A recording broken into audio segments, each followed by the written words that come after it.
Good morning, guys. I'm gonna keep this pretty quiet, so hopefully you can hear me. I am after a buck that I've been pretty quiet about over the last couple years. You guys have actually seen him if you watched the Longhorn episode.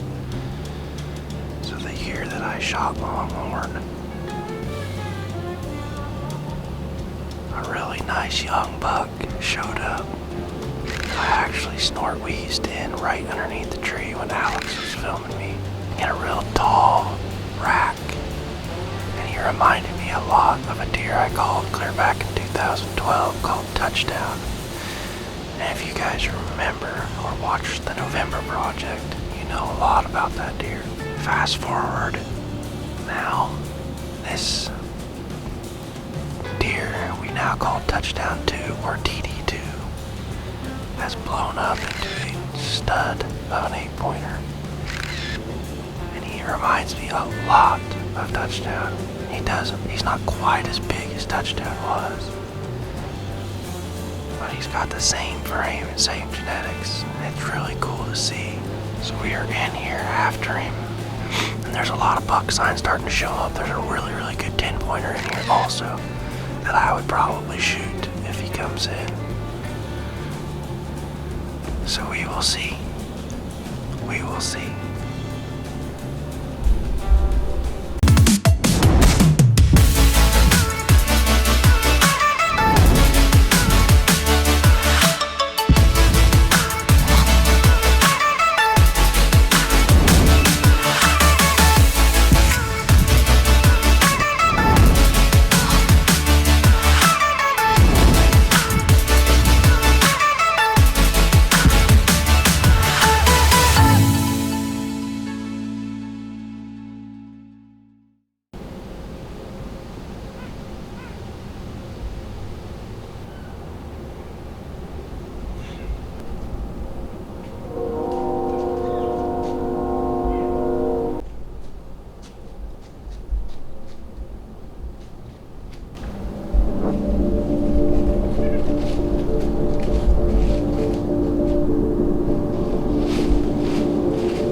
close and not been able to shoot him.